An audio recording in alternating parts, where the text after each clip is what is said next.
오늘은 성례에 대하여 배우겠습니다. 79페이지입니다. 79페이지 성례. 성례에 대하여 성례는 거룩한 예식이다 그 말이죠. 성례의 종류는 두 가지가 있습니다. 예전에 천주교에서는 7가지를 지켜왔지만은 종교개혁을 한 이후로 우리 개신교에서는 세례와 성찬예식 두 가지만은 지켜오고 있습니다. 오늘 본문에서도 읽은 것처럼 예수님께서 세상 끝날 때까지 교회가 공적으로 거행하라고 명령하신 것이 세례와 성찬의 예식이 되겠습니다. 그러면 세례가 무엇일까? 세례. 이번 항목의 세례란 무엇인가? 세례는 성령 세례와 물 세례가 있는데 그 뜻은 다음과 같다라고 그랬어요.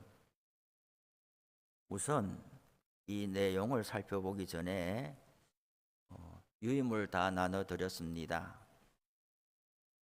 요것은 이제 우리 총회에서 세례 문답 예식에 기록되어 있는 것을 제가 복사해 왔는데, 세례 교육을 할 때마다 이 글자를 가지고 유의문을 나눠줘서 잘 읽어보라고 하면은 잘 읽지를 않아요. 그래서 제가 나름대로 세례식을 교육할 때 세례는 이와 같다라고 하는 그런 이제 방식으로 좀 설명을 드리고, 그 다음 유의문을 좀 보면서 말씀을 드리고자 합니다. 세례는 무엇인가? 한자 말이잖아요. 세례. 씻는 예식이다 그 말이 되겠어요. 씻는. 세수한다. 손을 씻는 걸 세수라. 얼굴을 씻는 것을 세안이다. 발을 씻는 것을 세족이다. 그렇게 하잖아요. 그러면은 세례식 할 때 뭘 씻는 예식인가? 우리의 죄를 씻는 예식이 세례식이 되겠어요. 죄. 그러면 세례를 받을 때에 우리는 이제 앞에 나와서 집례자가 성부와 성자와 성령의 이름으로 그 성수 세례 준비한 물을 가지고 머리에 얹으면서 성삼위일체 하나님의 이름으로 세례를 베푸는데, 그것은 약식으로 그렇게 한단 말이죠.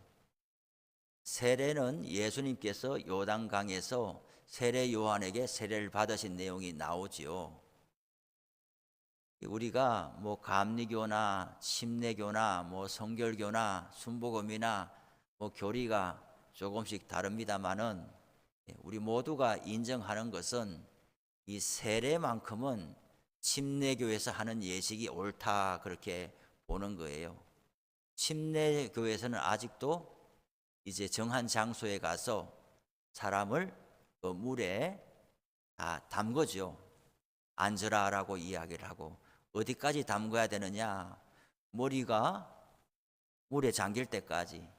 앉으라 하면 이제 앉아서 물이 여기 찰랑찰랑 할 때까지 들어가게 하고, 그 다음 나오게 하는 그 침례를 베풀잖아요. 이게 무슨 뜻이겠어요? 내가 옛 사람, 예수 믿기 이전의 사람, 자연인으로 태어난 나, 이 나는 중립적인 나가 아니라 하나님의 심판 아래에 있는 죄인으로서의 나는 이렇게 죽었습니다. 물에 들어가서 죽었습니다. 그리고 다시 살아났습니다. 그럼 이 물이 뭐냐? 예수 그리스도의 십자가의 보혈이라는 것이죠. 예수 그리스도의 십자가의 보혈로 말미암아 내가 옛 사람은 이제 다 죽어지고 새 사람으로 하나님의 자녀로 다시 태어났습니다 하는 그런 예식이 세례 예식이 되겠죠. 그러면 세례는 어떤 사람이 세례를 받습니까? 예수를 그리스도로 모셔드린 사람이 세례를 받는 겁니다. 세례 받으면 구원받습니까? 아니요. 구원받은 사람이 세례를 받습니다. 이것을 무엇하고 빗대어 설명할 수 있느냐? 결혼식하고 같다라고 볼 수가 있죠. 결혼식은 예식이잖아요. 식을 하나 안 하나 혼인신고하면은 법적으로는 부부가 되는 거죠. 그런데 결혼 예식을 왜 할까요? 결혼식을 준비하는데 상당히 돈도 많이 들고 또 준비하는데 이 감정 소모도 아주 심하잖아요. 그래서 우리 주변을 보면 결혼식을 준비하다가 그만 어려워지는 경우도 가끔 봐요. 조율하는 것이 그렇게 좀 어렵나 봐요. 그러면 결혼식을 하는 것은 왜 결혼식을 하느냐? 결혼식 하기 이전에 먼저 전제돼야 될 것이 무엇인가? 모르는 사람하고 결혼식을 할 수 있습니까? 지나가는 사람하고 그냥 결혼식 할 수 있느냐? 없지요. 그러면 누구하고 결혼식을 하느냐? 사랑하는 사람하고 결혼식을 하는 거죠. 결혼식 이전에 먼저 있어야 될 것은 무엇인가? 그 사람을 서로 간에 사랑하는 것이 먼저 있어야 되는 거죠. 그것이 먼저 있고 나서 그것을 뒷받침하는 공적인 예식으로서 결혼식이 있는 거잖아요. 그러면 사랑하면 서로 간에 확인이 됐다. 그러면 결혼식을 하지 말자. 요즘에는 스몰 웨딩도 많이 한다고 그래요. 또 부모 친척도 초청하지 않고 둘이 어디 산에 가서 조용한 데 가서 예식을 한다. 그런 경우도 있고 또 기독교식으로 예식을 안 하는 게 점점 더 많아지는 것 같아요. 그 부분에 있어서 우리 목사들이 할 일이 없어지고 있어요. 주보에 결혼식 한다는 소식이 나기는 나죠. 주보에 그 빠뜨리면 아주 당사자는 마음이 힘들죠. 챙겨서 내기는 내요. 그런데 아무런 순서가 없는 거죠. 주례를 하는 것도 아니고 성혼 선포를 하는 것도 아니고 성경 위에 손을 얹고 기도하는 것도 아니고 그냥 아무것도 우리 목사들이 가서 할 일이 없어져요. 또 부모 마음 다르고 당사자 마음 다르더라고요. 부모는 내가 이 교회 다닌 지가 얼마인데 물론 이 결혼식은 솔직히 현실적인 면도 있어요.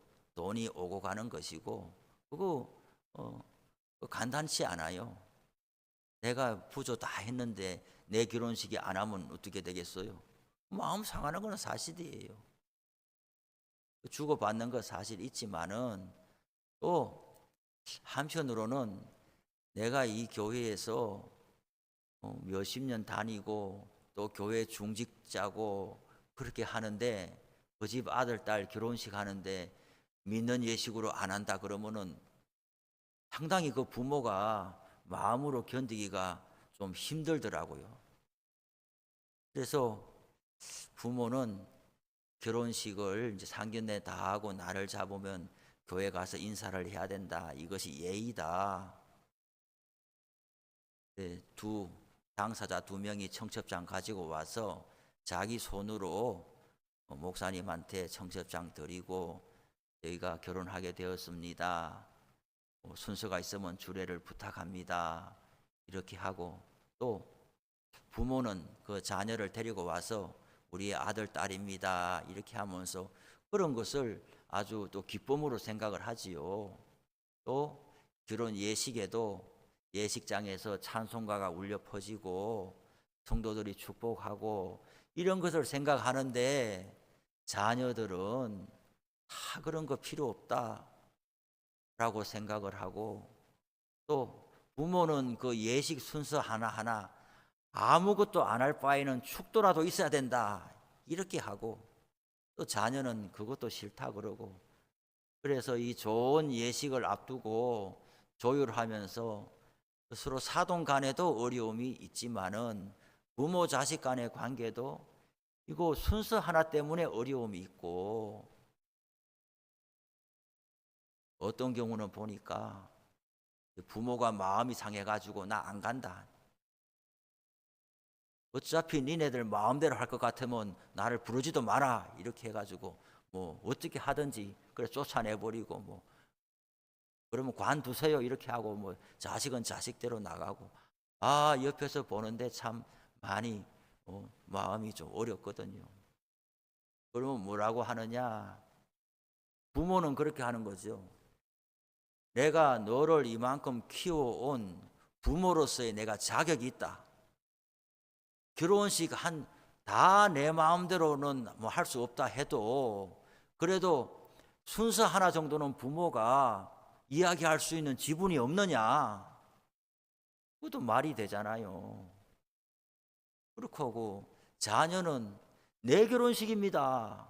아버지가 결혼합니까? 내가 합니다. 이렇게 하면서 또 이야기를 하고, 교회에 와서 이제 상의를 하는 거죠. 목사님, 어찌하면 되겠습니까? 그러면 뭐라고 해야 될까요? 뭐라고 해야 될까요? 뭐라고 해야 될까요? 글쎄요, 마땅한 답은 없는데, 아직 저는 우리 교회 와서 이제 결혼식을 아직 한 건도 없지요. 장례는 한 2번 정도 했지만은 결혼식은 아직 한 번도 없고, 돌잔치를 간 일도 없고, 뭐, 뭐 없어요. 앞으로는 좀 있으면 좋겠어요. 우리 성도들 가정 가운데 장성한 자녀들의 결혼을 위해서 기도하는 가정들이 한 10가정은 되지 싶어요. 제가 쭉 살펴보니까 결혼 소식이 올 안에 좀 있으면 좋겠어요. 저는 그렇게 말하는 거죠.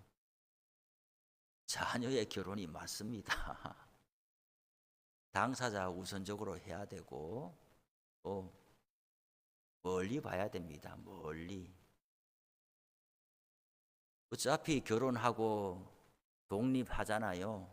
몸도 마음도 재정도 다 독립해서 나가게 되는 것인데, 이 결혼식 순서 하나, 사실 그것은 신앙적인 이유도 있겠지만 부모의 체면, 교회 앞에서의 체면, 직분자의 얼굴, 이런 것들도 있거든요. 사실은 너를 위해서라고 하지만은 사실은 부모도 자기 얼굴, 자기 체면 때문에 자식에게 강요하는 경우도 있잖아요. 그래, 자식을 막 이렇게 윽박질러 가지고 부모의 권위를 내세워 가지고 기독교식으로 다 한다고 해봐요. 찬송하고 기도하고 성경책 손얹고 다 한다고 해서 자식이 부모를 못 이기겠구나 하고 그렇게 했다고 해봐요. 결혼식은 1시간 남짓 되지도 않아요. 그 이후에 자식들이 마음 상해가지고 평생 교회를 떠나는 수가 있어요.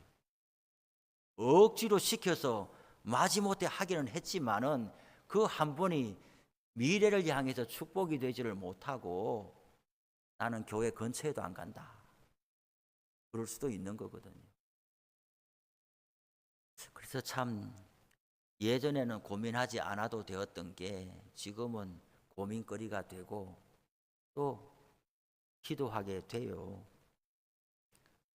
그런데 어떤 순서를 뭐 하나 더 하든지 안 하든지 간에 의미와 정신은 가르쳐야 된다는 말이죠. 결혼식이 예식보다도 더 앞선 것은 사랑이 먼저 있어야 된다는 것을 이야기를 드리는 거고, 그러면 둘이 산에 가서 뭐 해도 되고 혼인신고하고 둘이 살아도 되는데 지금까지는 왜 공적으로 했느냐? 왜? 친구 두세 사람이 아니고 모든 부모, 친척들, 성도들, 교회 앞에서 공적으로 했느냐? 그것은 약속이기 때문에 그런 거죠. 둘이 가서 혼인신고하고 자취방에서 살면은 그 사람 결혼했는지 안 했는지 아무도 모릅니다. 그런데 내가 아는 사람들은 다 초청해가지고 결혼식을 하고, 그러면은 많은 정인들 앞에서 내가 서약을 하는 거거든요. 정인들. 또 나 스스로도 내 속으로 마음으로 다짐하는 거하고 공적으로 내가 정인들 앞에서 말하는 거하고는 이게 책임감이 다르거든요. 사람의 마음은 하루에 12번도 더 바뀌는 거예요. 손바닥 뒤집듯이 사람의 마음은 너무나 많이 바뀌어요. 지금은 뭐 하늘의 별이라도 따다 둘 것 같지만은 그 소녀 감성이 40년을 이기기에는 너무 약하단 말이죠. 그렇잖아요.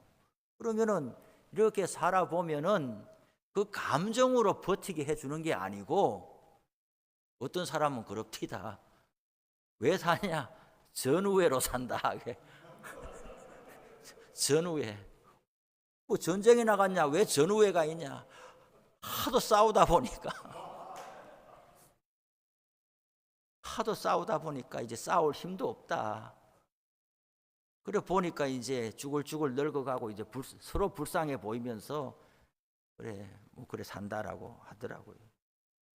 감정이 세월을 이기게 하지를 못하니까 그거 공적으로 약속하고 서약하고 서원한 그것, 또 믿는 사람들은 그뿐만이 아니라 하나님 앞에 서약하고 서원한 그 신앙의 버팀목, 이런 것들이 장래에 오랜 세월 유지할 수 있도록 붙들어주는 유익함이 있다라고 보는 거예요. 이것 안 하면 안 된다, 이게 아니고 이 자체가 법적인 효력이 있는 건 아니에요. 맞죠? 결혼식을 어디에서 했느냐, 몇 사람 보는 데서 했느냐, 이게 법적인 효력이 있는 게 아니고 하나의 예식인데 그 예식이 주는 효과와 유익이 있다라는 것이고, 이것을 지금 점점 더 간소화시키면서 그 유익을 많이들 놓치고 있다라고 하는 것이죠. 세례식을 이렇게 결혼 예식과 빗대어 볼 수가 있는 거예요.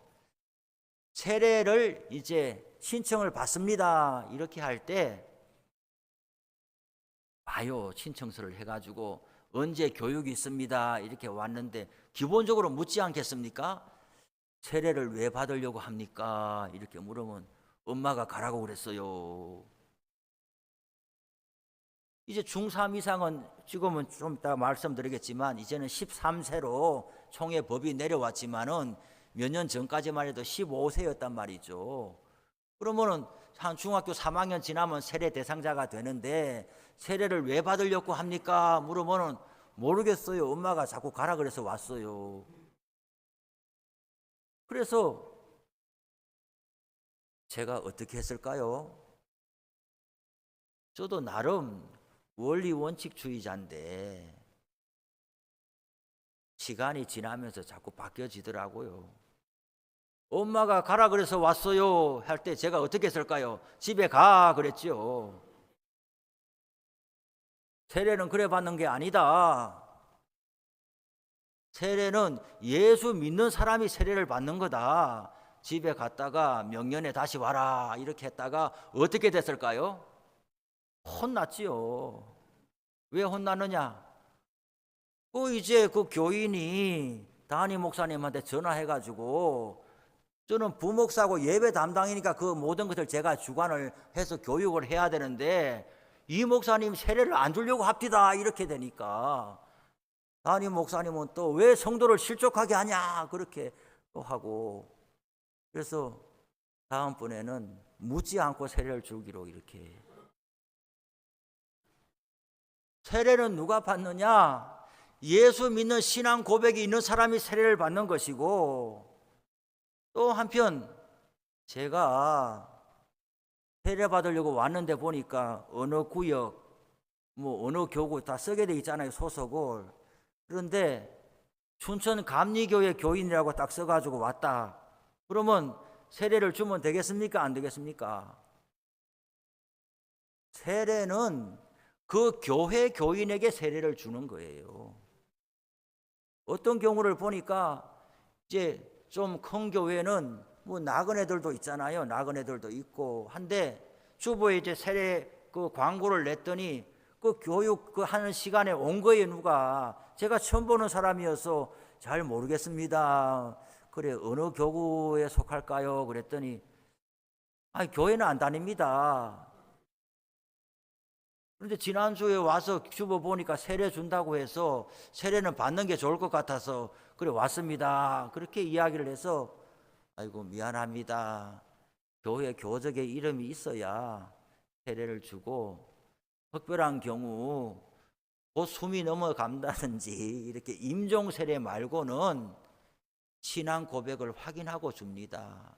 그 사람이 예수를 믿는지 안 믿는지 잘 모르니까 말로만 해도 진짜 그게 자기 신앙인지 말로만 하는 건지 우리는 잘 알 수가 없기 때문에 이 사람이 예수님을 주님으로 모셔드렸느냐 그거 하는 것을 그저 그냥 그 교회에서 정한 형편대로 예를 들어서 예배에 한 6개월 이상 꾸준히 나온다면 당신은 예수를 믿는다고 봅니다. 또 그렇게 인정하기도 하고 교회마다 좀 다릅니다. 어떤 경우는 신구약 성경을 한번 쭉 읽으시면은 신앙이 있다고 봅니다. 그렇게 어떻게든 사람의 중심을 알 수가 없기 때문에 이렇게 몇 가지 기준 틀을 정해 가지고 이제 세례의 대상자가 되느냐 확인하기도 하죠. 우선적으로 세례는 예수님을 주님으로 내가 죄인인 것을 고백하고 예수님의 십자가로 내 죄가 속죄받았다는 것을 인정하고 시인하는 사람에게 세례를 베푸는 것이죠. 세례를 받아서 천당 가느냐 구원받느냐 아니고 구원받은 사람이 세례를 받고 세례는 많은 사람의 공적인 정인들 앞에서 세례를 받음으로 신앙을 물릴 수 없게 하는 그런 안전장치가 되는 거지요. 세례는 영적으로 출생하는 것과 같다라고 볼 수가 있어요. 지난 가을에 이제 세례식을 하려고 대상자를 받았으나 또 잘 못 됐어요. 올 봄엔 또 몇 분이나 신청하려는지 모르겠는데 세례식을 잘 준비해서 교육을 잘 해야 되는 것이죠. 교육을. 세례는 지금 어떤 분들은 세례를 받을 때에 잘 훈련받고 교육받고 정말 예전에는 잘 몰랐지만 세례 교육받고 세례 받으면서 정말 성령 세례가 임한 정말 예수님을 만난 그런 은총을 입는 사람들도 봐요. 그런가 하면은 군대에서 세례 주듯이 그저 가라 그래서 가가지고 그냥 세례 줘서 내가 왜 세례 받는지도 모르고 그렇게 세례 받는 사람도 또 있어요. 세례는 어느 교회를 막론하고 우리 개신교회에서는 2번 주지는 않습니다. 나 군대에서 잘 모르고 받았어요 이렇게 해도 세례를 받았다고 하는데 2번 주지는 않아요. 그러니 한 번 세례 받을 때에 잘 알고 교육받는 것이 중요해요. 세례 교육을 어떻게 하면 잘할까 좀 자료를 보니까 어떤 교회는 세례가 너무 중요하기 때문에 멘토와 멘티 제도를 도입해 가지고 세례 교육을 한 3개월 하는 건데 어떻게 하느냐? 그 교회에서 존경받는 분, 장로님, 권사님 중에 2-3분을 선정해 가지고 세례 대상자가 있으면은 이분한테 세례 교육을 받도록 하는 거예요. 그러면은 그냥 이런 교재를 가지고 아무개 날짜에 오세요 이렇게 해서 세례 교육을 시켜주는 게 아니고 이거 포함해서 3개월 동안 데리고 다니는 거예요. 어떻게 데리고 다니느냐? 주일날 예배 나오세요. 단짝처럼 주일날 예배 나오세요. 그러면 이렇게 앉아서 예배를. 그러면서 기도는 어떻게 하나, 예배는 어떻게 드리나 보고 배우는 거예요, 계속. 그리고 또 기도회도 나오면은 새벽 기도회라는 게 있어. 뭔데? 그거 나와봐. 이렇게 또 같이. 3개월 동안 데리고 다니는 게 이렇게. 구역 예배 가면 구역 예배도 데리고 다니고 또 때때로 밥도 사주고 식사 대접도 하고. 그래서 예수 믿는다는 것을 가까이에서 보고 경험할 수 있도록 해주는 거예요. 저도 언젠가는 그렇게 한번 해봤으면 싶어요. 아직은 우리가 그럴 여력이 안 되니까 세례 대상자가 있으면은 그런 교제를 가지고 교육할 수밖에 없지만은 한번 세례 교육받고 세례 받는 것이 그 사람의 일생에 중요한 의미가 있도록 그렇게 해주는 것이 필요하다라고 보고, 또 교회는 진심으로 세례 받는 날 큰 축하와 축복을 보내주는 것이 맞다라고 봐요. 가족 중에 누가 세례를 받는다면은 정말 어떤 잔치 못지않게 가족들 모두 초청해가지고 우리 아무개가, 우리 며느리가, 우리 사위가 세례받게 되었다. 그렇게 해서 명절 못지않게 모여서 꽃다발도 가지고 오고 그날 저녁에 가족 외식을 하고 이렇게 하면서, 그러면 당사자는 뭐 받으라 그래서 받았는데 주위에서 이렇게 축하를 해주니까 이게 정말 이렇게 귀한 거야 하고 새삼 뒤이어서 신앙의 의미를 더 새록새록 깨닫게 되는 것을 보게 되거든요. 세례는 죄를 씻는 예식이고 이 옛전에 옛 사람은 죽고 예수 그리스도로 말미암아 새 사람으로 태어난다는 것, 그것이 세례 예식인데 물로서 그렇게 상징적으로 표현한다는 것. 그리고 예전에 이제 교회가 선교하고 전도하면서 그러면 왜 이렇게 약식으로 되었느냐? 물이 없는 곳이 많은 것이죠. 사막도 있고 산도 있고 그렇기 때문에 이렇게 지금 우리 장로교처럼 약식으로 하지만은 원 의미는 물에 들어가서 체험적으로 물에 잠기고 일어나게 하는 것이 그 사람에게도 의미를 더 갖게 만드는 그런 유익이 있다라는 것이죠.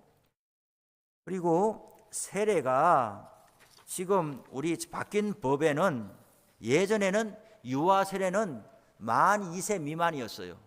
예전에는 유아 세례 교인이 있고 입교 교인이 있고 세례 교인이 있어요. 만 2세 미만, 부모 중에 한 사람이 세례 교인이면은 만 2세 미만의 아이에게 유아 세례를 베풀 수 있고, 그 유아 세례는 애가 자기 주관으로 신앙 고백을 할 수 없기 때문에 부모 중에 한 사람이 세례 교인이면은 부모 신앙을 보고 아이에게 세례를 베풀면서 이 아이가 만 15세가 될 때까지 부모가 책임 있게 이 아이를 신앙 교육을 잘 할 것을 서약받고 유아 세례를 베풀었죠. 그리고 이 아이가 만 15세가 되었을 때 입교를 하게 되는데, 입교는 교회로 들어간다 그런 뜻이 되겠잖아요. 그러면 2살 미만의 유아 세례를 받고 15살 될 때까지는 엄마에 의해서 신앙교육을 잘 받고 나서 15세가 되었을 때 이제는 누가 시켜서, 왜 15세냐? 15세는 누가 시켜서 할 나이를 지났다라고 보는 거예요. 13살, 12살이라 그러면은 엄마가 보내서 왔어요. 엄마가 교회 가라니까 가요. 이럴 수 있는데 15세가 지나가면은 자기 주관으로 신앙 고백을 하는 것이 자기 거라고 보는 거죠. 그래서 15세가 미만 지나고 나면은 입교 예식을 하는 거죠. 입교는 다시금 그 세례를 받지는 않지만은 교회 앞에 공적으로 믿습니까? 확인합니까? 이렇게 약속을 받고 입교 예식을 하게 되는 것이죠. 그래서 유아 세례교인, 세례교인, 예전에 학습이 있었으나 학습은 없어졌고 이렇게 돼 있는데 새로 바뀐 법에 있어서는 이렇게 되는 거죠. 그러면 10살은 신앙 고백을 하는데 애라고 신앙 고백이 없다고 볼 수 있느냐? 너무 이게 우리 어른들의 생각 아니냐? 9살은 그 신앙 고백을 하는데 자기 고백이 아니라고 볼 수 있느냐? 이렇게 보는 거죠.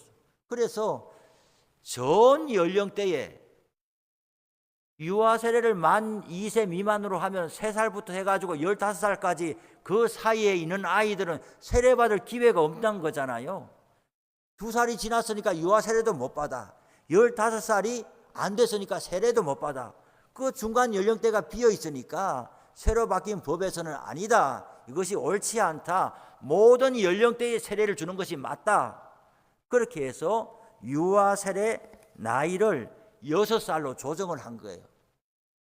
이제는 2살이 아니라 6살까지 유아 세례를 받고 7살부터 12살까지 아동 세례라는 것을 신설을 했어요.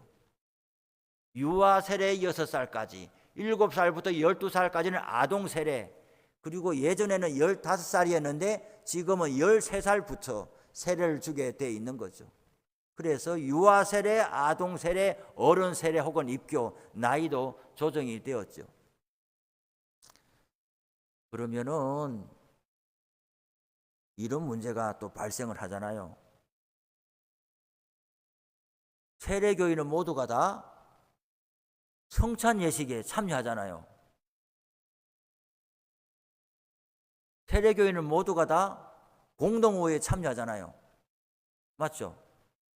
그러면 교회의 중요한 인사에 관한 투표를 하는데 9살도 10살도 예를 들어서 9살, 10살, 11살, 7살 세례교인이잖아요. 그럼 우리 4월 달에 항정직 선거를 하는데 9살짜리가 선거표를 행사한다. 여러분 어떻게 생각하세요?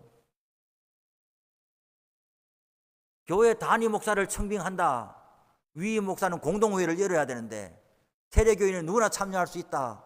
그러면 9살, 10살짜리가 교회 위임 목사를 청빙하는데 표를 행사한 똑같이 한 표다. 이런 또 문제가 발생하게 된 거죠. 그래서 총회에서는 세례교인이지만은 공동의회 참여권은 18세가 지나야 된다. 이렇게 또 규정을. 성찬식은 다 참여할 수 있지만은 공동의회 회원권은 18세 이상이다. 이렇게 또 조정을 해주게 되었지요.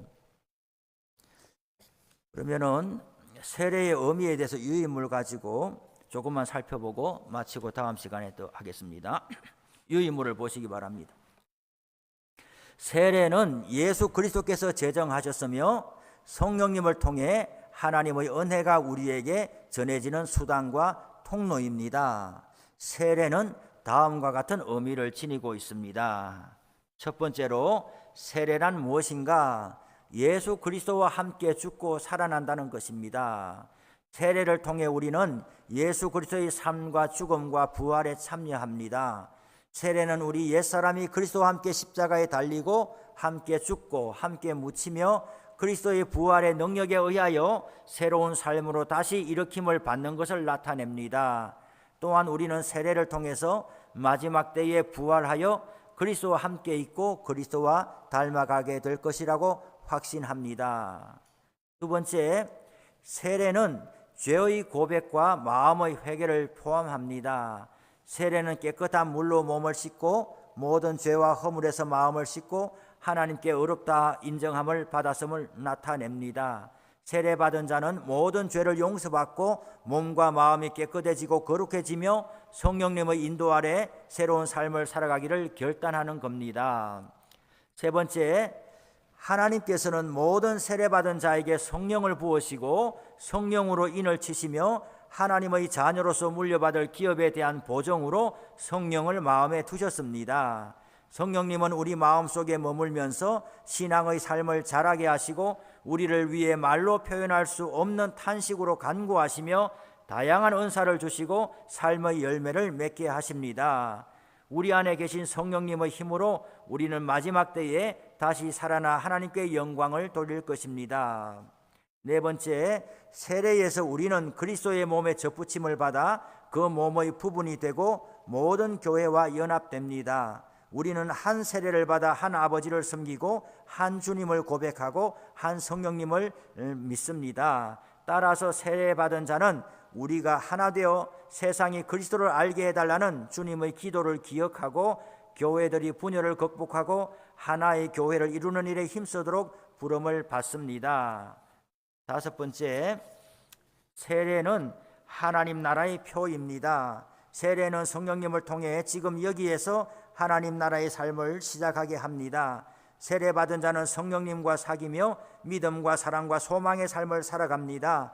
또한 복음을 전파하고 이 세계 안에 정의와 평화를 이루고 창조 세계를 보존함으로써 이 땅에 하나님 나라를 이루려고 노력하며 모든 민족이 예수 그리스도를 주라고 고백하며 하나님 아버지께 영광을 돌릴 날을 고대하게 됩니다. 세례는 하나님의 선물이고 물을 사용하여 성부, 성자, 성령의 이름으로 베풀어집니다.